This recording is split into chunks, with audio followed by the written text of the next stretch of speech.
ലോകത്തിലെ ഏറ്റവും ചെലവേറിയതും മാരകവുമായിട്ടുള്ള യുദ്ധതന്ത്രമാണ് ഇപ്പോൾ അമേരിക്ക പുറത്തെടുത്തിരിക്കുന്നത്. അമേരിക്കയുടെ ഒരു വജ്രായുധം തന്നെയാണ് ഇത് എന്ന് നമുക്ക് പറയേണ്ടി വരും.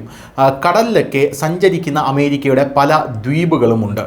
ആ ദ്വീപുകളിൽ നിന്ന്, അതായത് ദ്വീപുകളെന്ന് ഞാൻ ഉദ്ദേശിച്ചത് വലിയ രീതിയിലുള്ള അമേരിക്കയുടെ കപ്പലുകളാണ്.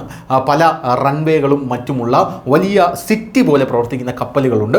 നമ്മുടെ INS വിക്രാന്തൊക്കെ പോലെ സമാനമായിട്ടുള്ള രീതിയിൽ ആകാശത്തും അമേരിക്കയുടെ സമാനമായിട്ടുള്ളൊരു നഗരം തന്നെ സഞ്ചരിക്കുന്നുണ്ട്. നഗരം എന്ന് ഞാൻ പറഞ്ഞത് ഒരു ആലങ്കാരികമായിട്ടാണ്. യഥാർത്ഥത്തിൽ അതൊരു മാരകമായിട്ടുള്ള ഒരു ആയുധമാണ്. ഇതാണ് അമേരിക്ക ഇറാനിലേക്ക് അയച്ചത്. അതെ, ബങ്കർ ബസ്റ്ററുകൾ വിന്യസിക്കാൻ കഴിവുള്ള സ്റ്റെൽത്ത് ബോംബറുകളാണ് അമേരിക്ക ഇറാനിലേക്ക് അയച്ചിരിക്കുന്നത്. ഇറാനിലെ ഫോർഡോ, നട്ടാൻസ്, ഇസ്ഫഹാൻ എന്നീ 3 ആണവ കേന്ദ്രങ്ങൾ അമേരിക്ക ആക്രമിച്ചതും ഇത് വച്ചാണ്. അമേരിക്കൻ പ്രസിഡന്റ് ഡൊണാൾഡ് ട്രംപിന്റെ സോഷ്യൽ മീഡിയ പ്ലാറ്റ്ഫോമായിട്ടുള്ള എക്സിൽ ഇറാനെതിരായിട്ടുള്ള അമേരിക്കയുടെ ആക്രമണം സ്ഥിരീകരിച്ചിട്ടുമുണ്ട്. എന്തായാലും ലോകത്തിലെ ഏറ്റവും വിലയേറിയ ആയുധം ഏതാണ് എന്നുള്ളൊരു ചോദ്യത്തിന് ഇപ്പോൾ മറുപടി തരാം. 30,000 പൗണ്ട് ഭാരമുള്ള GBU-57 ബോംബറുകൾ വഹിക്കാൻ ഈ വിമാനത്തിന് കഴിയും. ഇവ ആഴത്തിലുള്ള ബഹിരാകാശ ലക്ഷ്യങ്ങളെ നശിപ്പിക്കാൻ പ്രത്യേകം രൂപകൽപ്പന ചെയ്തിട്ടുള്ളതാണ്. അതെ, സ്റ്റെൽത്ത് ബോംബറുകളാണ്. B2 സ്പിരിറ്റ് സ്റ്റെൽത്ത് ബോംബറുകൾ ലോകത്തിലെ ഏറ്റവും നൂതനമായിട്ടുള്ള വിമാനങ്ങൾ മാത്രമല്ല, ഏറ്റവും ചിലവേറിയതുമാണ് എന്നുള്ളതാണ് ഇതിൻ്റെ പ്രത്യേകത. B2 ബോംബറിൻ്റെ വില 17,850 കോടി രൂപയാണ്. 2.1 ബില്യൺ ഡോളറാണ്. ഇതിൻ്റെ അറ്റകുറ്റപ്പണികൾക്കായി പ്രതിപക്ഷം മാത്രം ചെലവാകുന്നത് 330 കോടി രൂപയാണ്. വികസനം, എഞ്ചിനീയറിംഗ്, പരിശോധന, നിർമ്മാണം, സംഭരണം എന്നിവയുമായി ബന്ധപ്പെട്ട എല്ലാ ചെലവുകളും 1780 കോടി രൂപയിൽ ഉൾപ്പെടുന്നു.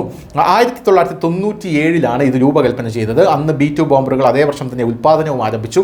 തുടക്കത്തിൽ ഇതിന് ഏകദേശം $737 മില്യൺ ചിലവായി. എന്നാൽ അമേരിക്കൻ വ്യോമസേനയിൽ ചേർന്നതിന് ശേഷം ഇതിന് നിരവധി സാങ്കേതിക മാറ്റങ്ങൾക്ക് വിധേയമായി. കൂടുതൽ മാരകമായി ഇതുമൂലം ഇതിൻ്റെ വില 2.1 ബില്യൺ ഡോളറായി ഉയരുകയായിരുന്നു. B2 സ്പിരിറ്റിൻ്റെ ഉയർന്ന വിലയ്ക്ക് പിന്നിലെ കാരണം അതിൻ്റെ സങ്കീർണമായ രൂപകൽപ്പനയും അതിവിദഗ്ധമായിട്ടുള്ള സാങ്കേതിക വിദ്യയുമാണ് എന്നുള്ളതാണ്. റഡാറിൽ കണ്ടെത്താൻ വളരെ പ്രയാസമുള്ള ഒരു stealth technology ബോംബറാണ് B2 spirit.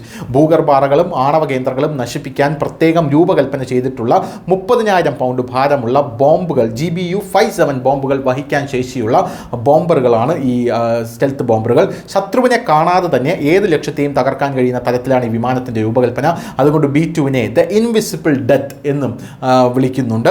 America 1997 മുതൽ 21 സ്റ്റെൽത്ത് ബോംബർ വിമാനങ്ങൾ നിർമ്മിച്ചിട്ടുണ്ട് എന്നുള്ളതാണ് കണക്കുകളെല്ലാം സൂചിപ്പിക്കുന്നത്. ഇതുവരെ കൊസാവോ യുദ്ധം, അഫ്ഗാനിസ്ഥാനിലെ ഓപ്പറേഷൻ എൻഡ്യൂറിംഗ് ഫ്രീഡം, ലിബിയയിലെ ഓപ്പറേഷൻ ഒഡീസി ഡോൺ എന്നിവയിൽ അമേരിക്ക B2 ബോംബറുകൾ ഉപയോഗിച്ചിട്ടുണ്ട് എന്നും നമുക്ക് ചരിത്രം പരിശോധിച്ചാൽ മനസ്സിലാകും. News desk, news India Malayalam.